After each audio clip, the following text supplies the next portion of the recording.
After 26 years of marriage, she casually admitted cheating over our anniversary dinner. Said she'd do it again. I calmly finished eating while she waited for tears or rage. She got neither. What she got was a divorce lawyer, frozen accounts, and a DNA test that shattered everything. My name is Paul Garrison. I'm 54 years old, and until recently, I thought I had it all figured out. Corporate controller for a mid-sized manufacturing firm, 2 kids who'd grown into decent adults, a house in the suburbs that we'd paid off 5 years early. I worked hard, provided well, and kept my head down. My wife Angela, 52, had been my college sweetheart. We built a life together, or at least I thought we did. That Saturday evening started like any other. I came home from running errands to find Angela in the kitchen, which was unusual. She rarely cooked anymore, claimed she'd done enough of it raising the kids. But there she was, standing at the stove in a black dress I'd never seen before, stirring something that smelled like expensive wine and poor decisions. "You're cooking?" I asked, setting my keys on the counter. She didn't turn around. Thought we could have a nice dinner. Just us. The table was already set. Candles, cloth napkins, the good china we saved for holidays. Red wine in crystal glasses that caught the fading sunlight through the window. It felt staged, like a scene from a movie where someone's about to deliver bad news. I sat down. She brought over 2 plates, some kind of chicken with roasted vegetables. It tasted fine, but my appetite was already fading. Something in her eyes, the way she kept glancing at me, then looking away, told me this wasn't about reconnecting. We ate in near silence for maybe 10 minutes. She refilled her wine glass twice. I hadn't touched mine. Then she set down her fork, leaned back in her chair, and smiled. Not a warm smile. Something colder, almost triumphant. "I need to tell you something," she said. I looked up from my plate. I had a one-night thing. She paused, watching my face for a reaction. And honestly, I'd do it again. The words hung in the air between us like smoke. I could feel her waiting, expecting me to explode, to yell, to demand details. Maybe throw something. That's what she wanted, I realized. A reaction. Drama. Some validation that I still cared enough to lose control. Instead, I picked up my fork and took another bite. Chewed slowly. Swallowed. Set the fork down with deliberate care. "Okay," I said. Her smile faltered for just a moment. "Okay, that's all you have to say." I stood up, picked up my plate, and walked to the sink. Rinsed it off. Dried it. Put it back in the cabinet where it belonged. Behind me, I could hear her shifting in her chair, the confusion in her silence. "Paul, are you even listening to me?" I turned around, looked at her directly. "I heard you." Then I walked upstairs to our bedroom, closed the door, and sat on the edge of the bed. My hands weren't shaking. My breathing was steady. Because this wasn't a surprise. Not really. It was confirmation. And I'd been preparing for this moment longer than she could possibly imagine. The folder on my laptop labeled Contingency Plan had been growing for 8 months. Bank statements. Email archives. Security camera footage she didn't know I'd backed up to the cloud. I'd learned to be patient, to document everything, to wait for her to make the first move. And now she had. By morning, when she expected her usual coffee brought to her bedside like I'd done for over 2 decades, she'd discover that some routines die quietly. No shouting, no begging, just the sound of her world beginning to shift beneath her feet, one locked account at a time. Sunday mornings used to follow a rhythm. I'd wake at 6:30, go downstairs, grind the coffee beans Angela preferred from that overpriced shop downtown, brew a full pot, pour her a cup with exactly 1 cream and half a sugar, carry it upstairs on the wooden tray her mother gave us years ago. She'd stretch, smile, pretend we were still the couple from our wedding photos. That morning, I woke at 6:30 like always. But instead of heading to the kitchen, I got dressed. Dress pants, button-down shirt, the navy blazer I wore to quarterly board meetings. I combed my hair, splashed on cologne, grabbed my leather briefcase from the closet. By 7:15, I was walking down the stairs, keys in hand, when I heard movement from the bedroom. Angela's voice, groggy and confused, drifted through the door. "Paul, are you making coffee?" I didn't answer, just kept walking. In the kitchen, I poured myself a glass of water, drank it slowly while looking out the window at our backyard. The swing set we'd built for the kids was still there, rusted now, but standing. I remembered Logan at 5, Natalie at 3, both of them laughing while I pushed them higher and higher.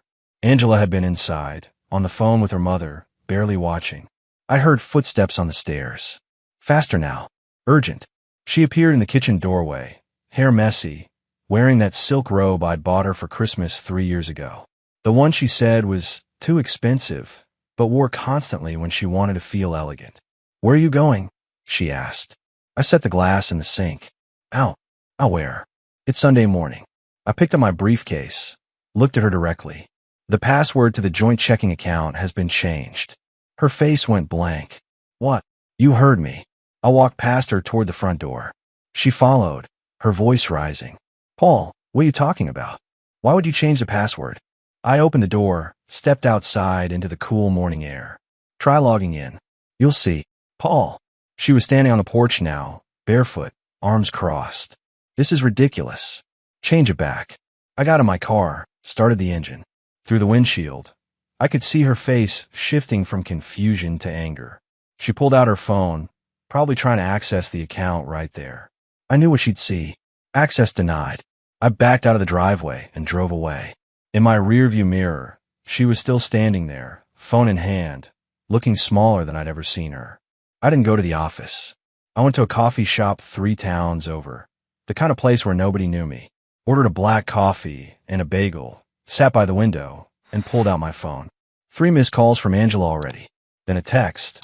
What the hell is going on? Another. You're being dramatic. Another. I don't have time for this. Fix the account. I silenced my phone and opened my email. The message I drafted last night was still there, ready to send. Subject line, account access update. Recipients, our financial advisor, our accountant, our estate attorney. I hit send. Within 20 minutes, Angela would try calling all 3 of them. They'd all tell her the same thing. Mr. Garrison has requested temporary restrictions on joint assets, pending legal review. For questions, please consult independent counsel. Independent counsel. Those 2 words would land like a hammer. I finished my coffee, opened my laptop, and started reviewing the next phase. By noon, her spa membership would bounce. By 2, the wine club payment would fail. By evening, the automatic payment for her car lease would be declined. I wasn't destroying anything. I was simply removing my participation. Quietly, methodically, letting her discover, piece by piece, how much of her comfortable life had been built on my silence. She thought my calm last night meant I didn't care. She was about to learn it meant I'd already moved on. By Monday morning, Angela's world was starting to fray at the edges. I knew because I designed it that way. Every thread I'd been holding up for years, I was now letting go, one by one, watching to see how long it took her to notice the structure collapsing. I went to work like normal. Checked emails, reviewed financial reports, attended the morning operations meeting. My assistant Karen asked if I was feeling all right. I told her I'd never felt better, and I meant it. Around 10, my phone started buzzing. Angela. I let it go to voicemail. Then another call. Then 3 texts in rapid succession. The spa called. They said my membership payment failed. My credit card was declined to the grocery store. Paul, what did you do? I pocketed my phone and went back to work. At lunch, I drove to my attorney's office. Not the estate attorney we'd used together, the one who'd handle my father's will. A different one. Philip Crane, divorce specialist, former prosecutor, the kind of lawyer who didn't take cases he couldn't win. His office was downtown, 12th floor, windows overlooking the river. Professional. Intimidating. Exactly what I needed. Paul, he said, shaking my hand. Good to see you. Have a seat. I'd contacted Philip 3 months ago, laid out the situation in broad strokes. Suspected infidelity. Need for asset protection. He'd give me a roadmap. Document everything. Secure finances. Wait for confirmation. Now I had it. She confessed, I said, settling into the leather chair across from his desk. Saturday night. Said outright. One night thing, and she'd do it again. Philip nodded slowly, jotting notes on his legal pad. Witnesses. Just me. But I have the recordings. His eyebrow raised. Recordings. Home security system. Audio and video. She doesn't know it backs up to cloud storage. I have the entire conversation. He set down his pen. That's solid. What else do you have? I pulled out a thumb drive from my briefcase, slid it across his desk. Bank records showing irregular spending. Hotel charges on her credit card. Text messages between her and someone named Travis Keller. He's a consultant at her friend's marketing firm. They met at some networking event 8 months ago. Philip plugged in the drive, pulled up the files on his computer. He scrolled through them silently, his expression unchanging. After several minutes, he looked up. "This is thorough. Very thorough. I'm a controller," I said. "Details are kind of my thing." He smiled slightly. "Well, your attention to detail is about to save you a lot of money and headache. With this evidence, we can file for fault-based divorce. Adultery's still grounds in this state. It affects alimony, asset division, everything." "Good. I want to move quickly." "How quickly?" "I've already frozen joint accounts." "She's probably figured that out by now." "I want the paperwork filed by end of week." Philip leaned back in his chair, studying me. "You understand this is going to get ugly. She'll fight back. Let her fight. How about the high ground?" He nodded. "All right. I'll draft the petition today. We'll include the evidence of adultery, request temporary restraining orders on asset movement, and file for full dissolution. You'll need to be prepared for her response." "I'm prepared." We shook hands. I left his office feeling lighter than I had in months. The machinery was in motion now. Legal, methodical, irreversible. When I got back to my car, I had 14 missed calls from Angela. I deleted them all without listening. She'd wanted my attention. Now she had it. Just not the kind she expected. Angela was waiting when I got home that evening.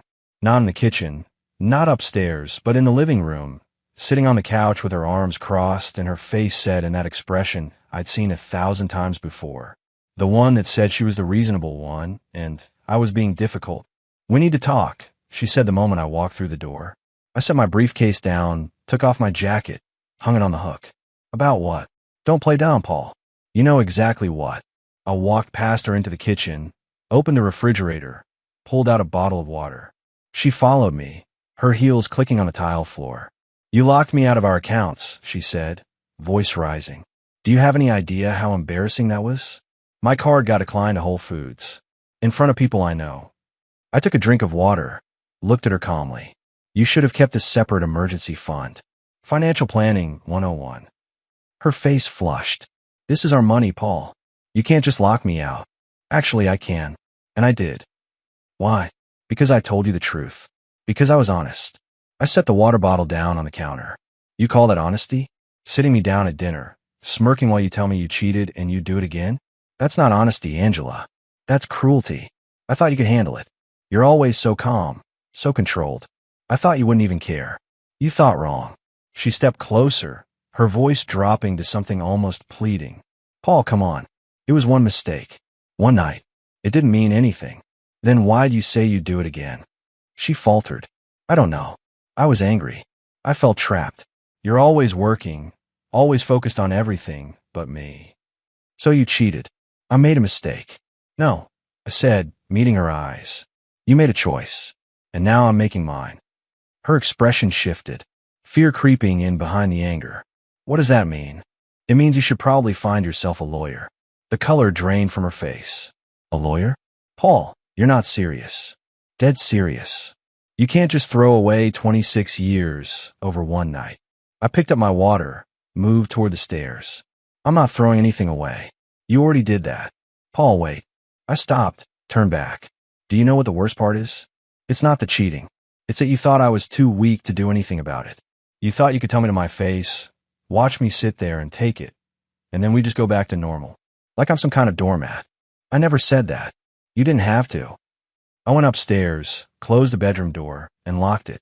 Behind me, I could hear her pacing in the hallway, her breathing heavy. Eventually, she knocked. "Paul, open the door." I didn't answer. "Paul, please. We can fix this." I pulled out my phone, opened the folder with the recordings, and listened. Her voice, clear as day. I had a one-night thing. And honestly, I'd do it again. I saved the file one more time, just to be sure. Then I lay down on the bed and closed my eyes. Tomorrow, Philip would file the paperwork. By the end of the week, Angela would be served. And by the end of the month, she'd realize that the calm, controlled husband she'd taken for granted had been quietly preparing to dismantle everything she thought she could control. She wanted honesty? She was about to get more than she bargained for. Wednesday afternoon, the envelope arrived. Plain manila, no return address, just a lab logo in the corner. I've been waiting for it, checking the mailbox twice a day like a nervous teenager waiting for college acceptance letters. I opened it in my car, parked 3 blocks from the house. Inside were 2 lab reports, printed on official letterhead with case numbers and timestamps. Clinical. Indisputable. The first test showed what I'd expected. Logan, our son, 29 years old, police officer, my pride and joy. 99.9% probability of paternity. My blood. My DNA. My son. The second test hit different. Natalie, 22. College graduate. The girl I'd walked her first day of kindergarten, taught to ride a bike, scared away bad boyfriends from. 0% probability of paternity. Excluded as biological father. I sat there for 10 minutes, staring at the words. Part of me had suspected. Natalie had always looked different, acted different. Angela's family said she took after Angela's father, and I'd accepted that explanation for 22 years. But the timeline had always bothered me. Angela had gone to a work conference in Atlanta 9 months before Natalie was born. Came back different. Distant. I pushed it down, told myself I was being paranoid. Now I had proof. My hands were steady as I pulled out my phone and called Philip. I've got something else, I said when he answered. DNA results. Natalie isn't mine. Silence on the other end. Then, you're certain? Lab confirmed it. Tested both kids. Logan's mine. Natalie isn't. This changes things. How do you want to handle it? I looked at the report again, at the numbers that rewrote 22 years of my life. I don't tell Natalie. Not yet. She doesn't deserve to have her world destroyed because of her mother's choices. But I want this in the divorce filing. I want Angela to know I know. That'll be a hell of a card to play. She dealt the hand. I drove home. Angela's car wasn't in the driveway, which was fine. I went to my office, scanned the DNA reports, and added them to the growing file Philip would present in court. Then I sat at my desk and did something I hadn't done in years. I cried. Not for Angela. Not for the marriage. For Natalie, the little girl who'd called me daddy for 22 years. Who still called every Sunday to talk about her week.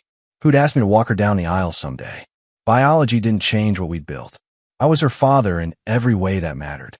But Angela had stolen something from both of us.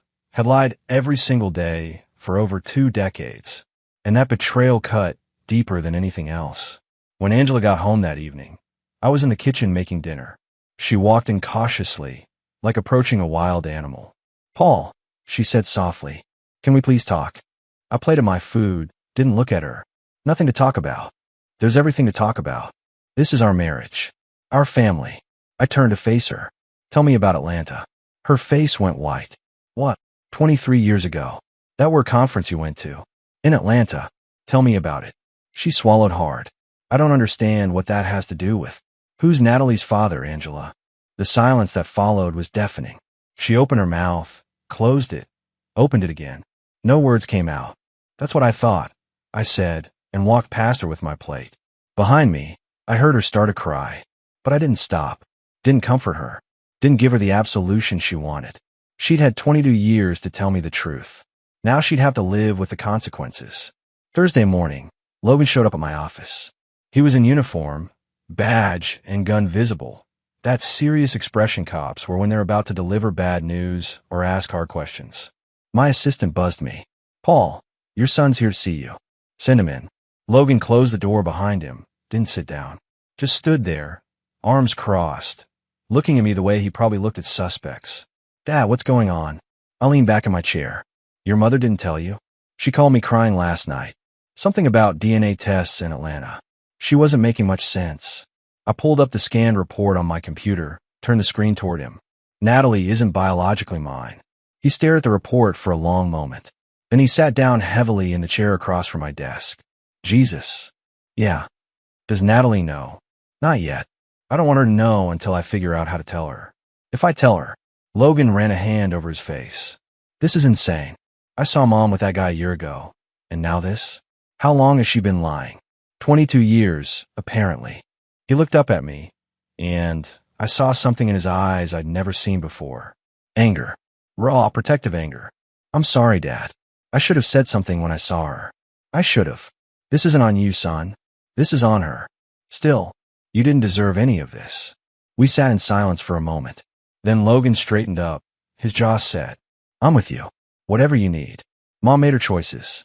You're my father. That's it. I appreciate that. What about Natalie? When are you going to tell her? I don't know yet. Maybe never. She doesn't need to carry this. Logan nodded slowly. She's going to find out eventually. Mom will probably tell her herself. Try to get sympathy. Let her try. Natalie's smart. She'll see through it. You gonna keep a relationship with Nat? After all this? I met his eyes. She's my daughter. Biology doesn't change that. I raised her. I love her. Angela's lies don't erase 22 years. Logan's expression softened. Good. Because Nat worships you. Always has. I know. He stood up, adjusted his duty belt. I gotta get back to work. But Dad, seriously. Whatever you need. You call me. Day or night. We shook hands. Then he pulled me into a hug. The kind of hug men give when words aren't enough. When I let go, he looked at me one more time. Mom thought you were weak because you're quiet. But I've watched you my whole life. You're the strongest man I know. After he left, I sat alone in my office, staring at nothing. My son had my back. My daughter, biological or not, was still my daughter. And Angela was about to discover that destroying a family has consequences. The process server would be at the house in 2 hours. By tonight, she'd be holding divorce papers. By next week, she'd be sitting across from her own lawyer, trying to figure out how badly she'd miscalculated. And I'd be moving forward. Without her. Without the lies. Finally free. Angela's unraveling accelerated over the next week. I watched it happen from a distance, through texts from Logan, calls from neighbors, reports from Philip's office. She'd become erratic, desperate, making moves that only dug her hole deeper. First, she tried to access our retirement accounts. Found them locked. Called the investment firm. Demanded they restore her access. They referred her to their legal department. The legal department referred her back to me. She left me 8 voicemails that day alone. I didn't listen to a single one. Then she went to our country club, the one where we'd been members for 15 years. Tried to charge lunch to our account. The card was declined. She made a scene. According to Margaret from Philip's office, whose sister worked there, raised her voice at the hostess, demanded to speak to the manager, claimed I was financially abusing her. They politely asked her to leave. By Wednesday, she'd hired a lawyer. Not a good one, either. Some guy named Rick Brennan who advertised on bus benches and late-night cable. Philip said he'd looked him up. 3 years out of law school, mostly handled DUIs and small claims. Going up against Philip was like bringing a butter knife to a gunfight. Thursday afternoon, I got a call for Natalie. She'd flown home from Chicago where she'd been working her first real job out of college. Marketing coordinator for a tech startup. She sounded exhausted. Dad, can we meet somewhere? Just you and me. We met at a coffee shop downtown, the kind with exposed brick and overpriced lattes. Natalie looked tired, her eyes red like she'd been crying on the plane. Mom called me, she said after we sat down. Told me you're divorcing her because of one mistake. Said you're being vindictive and cruel. I sipped my coffee, waited. Then I called Logan. He told me the truth. About the affair. About the lies. About, she paused, swallowed hard. About Atlanta. About the DNA test. My heart sank. Logan shouldn't have told you that. Yes, he should have. I deserve to know. She looked at me directly, tears starting to form. Why didn't you tell me? Because you didn't need to carry that weight. I'm not a child anymore, Dad. I'm 22 years old. I can handle the truth. Can you? She wiped her eyes. I don't know. Right now, I feel like my entire life has been a lie. But that doesn't change how I feel about you. Natalie, you're my father, she said firmly, her voice breaking but strong. I don't care what some DNA test says.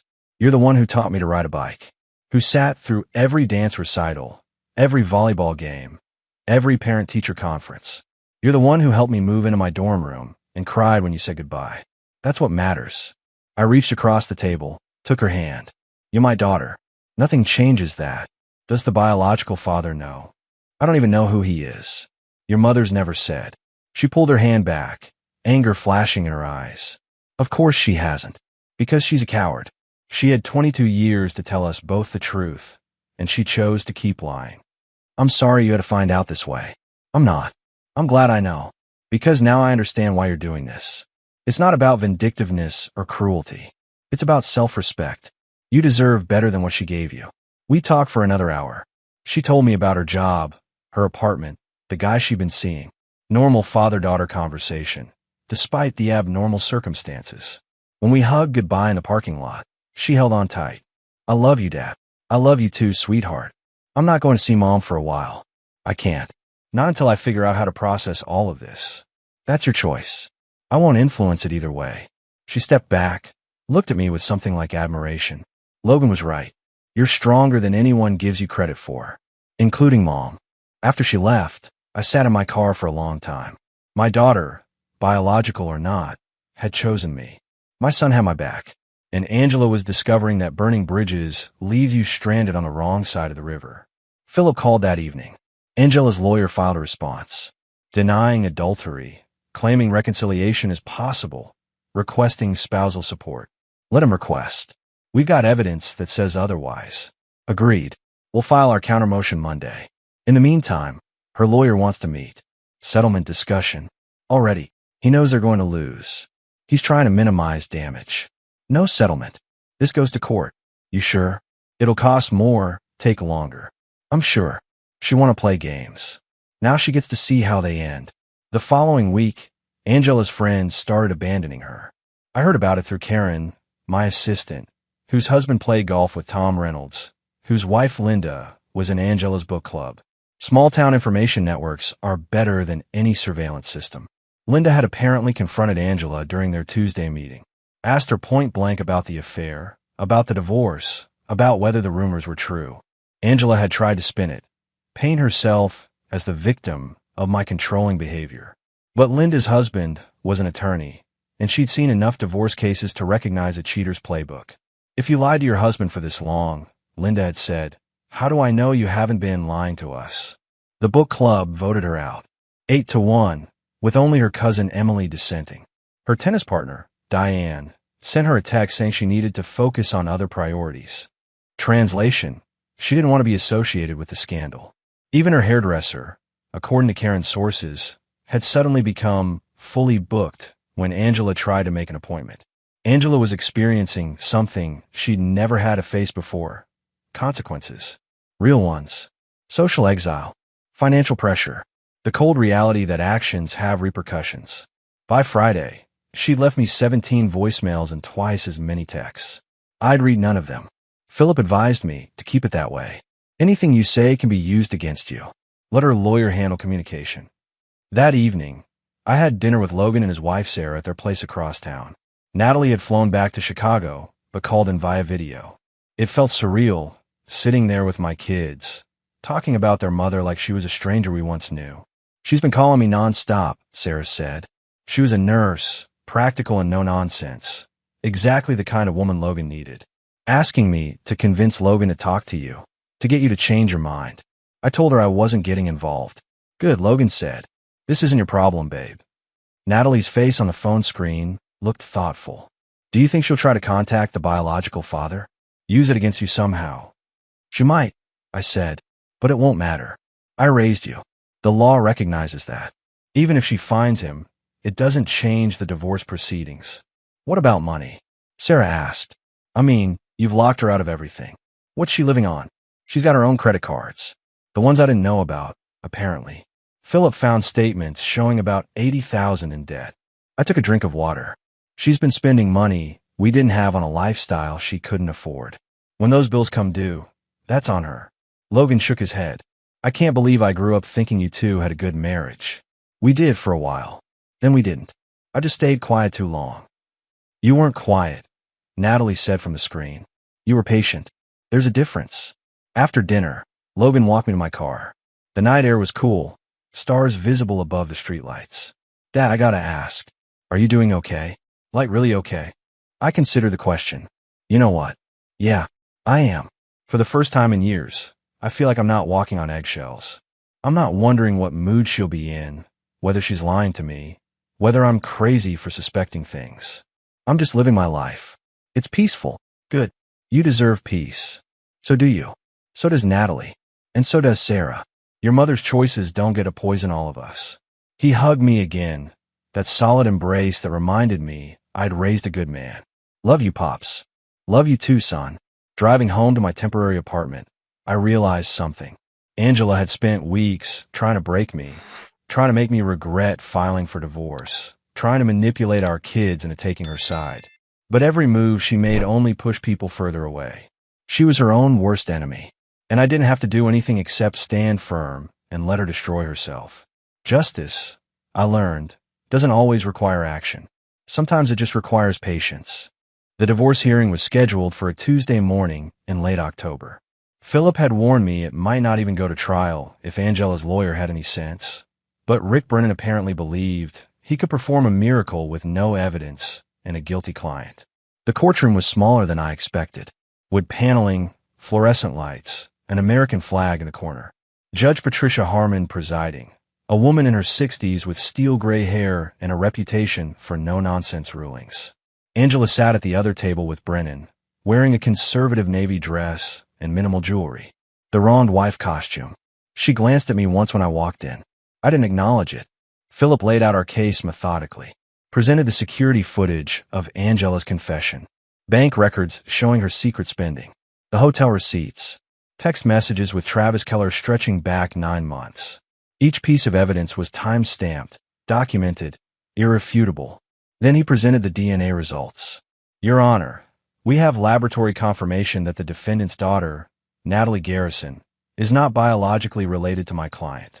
Mrs. Garrison concealed this information for 22 years, maintaining a pattern of deception that extended far beyond the recent adultery. Angela's face went white.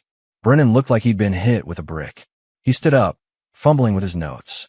Your Honor, this is highly prejudicial information that has no bearing on the current dissolution. It has every bearing, Philip interrupted smoothly.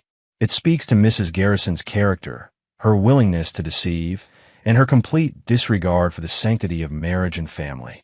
This wasn't a mistake or a momentary lapse. This was calculated, sustained dishonesty spanning decades. Judge Harmon studied the DNA report. Then she looked at Angela. Mrs. Garrison, did you know the child was not your husband's? Angela's lawyer whispered something to her. She nodded, spoke quietly. Yes, Your Honor. And you never disclosed this to your husband? No, Your Honor. 22 years of deception. The judge's tone was flat, disapproving. She set down the document. Continue, Mr. Crane. Philip smiled slightly. Your Honor, given the evidence of adultery, sustained deception, and Mrs. Garrison's significant personal debt of $80,000, we request a finding of fault, denial of spousal support, and equitable distribution of assets weighted in favor of my client. Brennan tried to rally, called Angela to the stand, had her explain how our marriage had been difficult, how I was emotionally distant, how she'd made one regrettable mistake. She cried on cue, dabbed at her eyes with a tissue.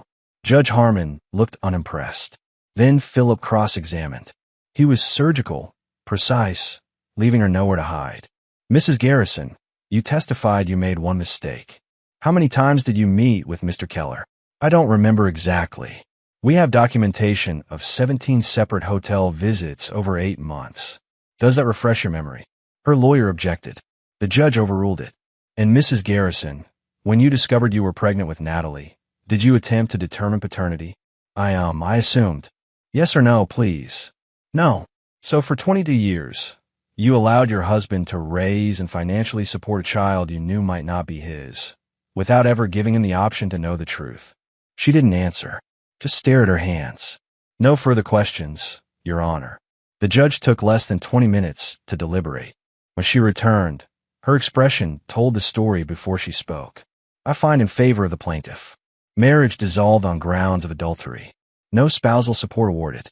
Assets to be divided 60-40 in favor of Mr. Garrison. Mrs. Garrison is responsible for all personal debts incurred in her name. Custody of any minor children is not applicable. Mr. Garrison retains all pension and retirement benefits accrued during the marriage. Angela's face crumbled. Brennan started to stand, probably to object, but the judge held up her hand. This case is concluded. Papers will be filed by end of business today. It was over. Outside the courthouse, Philip shook my hand. That was one of the cleanest wins I've had in years. Congratulations. Thank you. What will you do now? I looked up at the sky, clear and blue despite the autumn chill. Lie my life. Finally, 10 months later, I stood in the backyard of my new house, smaller than the old one but mine alone, watching Logan help me assemble a new grill. Natalie was inside making potato salad, and Sarah was setting up the patio furniture we bought last week. Life had settled into something I barely recognized. Peaceful. Simple. Mine. The divorce had been finalized that November. Angela moved into a small apartment across town, started working as a receptionist at a dental office. Her friends never came back. Her debt followed her like a shadow. I heard through Logan that she tried to reach out to Travis Keller, but he'd blocked her number. Turns out affair partners don't usually stick around when the fantasy becomes reality. I'd sold the old house, split the proceeds according to the court order, bought this place with cash, no mortgage, no ties to the past.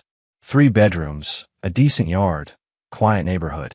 Everything I needed and nothing I didn't. Hand me that wrench, Logan said, pointing. I passed it over, watched him tighten the last bolt on the grill assembly. Thanks for helping with this. No problem, Pops. What are we grilling anyway? Steaks. The good ones. Nice. Natalie came out carrying a bowl, followed by Sarah with paper plates. Food's ready when you are. We sat around the new patio table, the 4 of us, eating and talking about nothing important. Sarah's new nursing job, Logan's promotion to detective, Natalie's upcoming presentation at work, normal family conversation, the kind I'd missed for years. Have you heard from Mom? Natalie asked eventually, her tone carefully neutral. No. You. She texted last week. Asked if we could meet for coffee. What did you say? That I wasn't ready yet. Maybe someday, but not now. She picked at her salad. Is that terrible? It's honest, I said. That's all you can be. Logan raised his beer. To honesty. And to Dad, who showed us what integrity looks like even when it's hard. We clinked bottles and glasses. Sarah smiled at me. Have you thought about dating? Sarah, Logan warned. What? It's a fair question. He's not a monk. I laughed. Maybe eventually. Right now, I'm just enjoying the quiet. The quiet's overrated, Natalie said, grinning. You should get out there. You're a catch, Dad. Corporate controller. Own house. Good credit score. You're basically a unicorn in the dating market. I'll keep that in mind. But the truth was, I wasn't in a hurry. For 26 years, I'd structured my life around someone else's needs, moods, demands. Now I had time to figure out what I actually wanted. Who I was without the weight of a failing marriage dragging me down. Later, after everyone had left and the sun was setting, I sat on my back porch with a beer and my phone. Pulled up the photos from today. Logan laughing at something Sarah said. Natalie with potato salad on her nose. Normal moments. Happy moments. I thought about Angela sometimes. Wondered if she understood yet what she'd thrown away. Probably not. People like her rarely do. They're too busy rewriting history, making themselves the victim, refusing to accept that their choices have consequences. But that wasn't my problem anymore. I'd spent 8 months planning my exit, documenting evidence, building a case. And when the moment came, I'd executed it with precision. No yelling, no drama, just quiet, methodical dismantling of a life that had been built on lies. My phone buzzed. Text from Philip. Ran into Angela's lawyer today. Asked about you. Told him you're doing great. He said Angela's struggling. Thought you should know. I read it twice, then deleted it. Her struggles weren't my concern anymore. I was free, truly free. And that freedom was worth more than 26 years of pretending ever could be. The night was cool, stars starting to appear above the trees. I finished my beer, went inside, and locked the door behind me. Tomorrow I go to work, have lunch with Karen, who become a real friend over the past months. Maybe hit the gym. Simple things. Peaceful things. My things. Angela had wanted to destroy me with her confession. Instead, she'd freed me. And I'd never felt stronger in my life.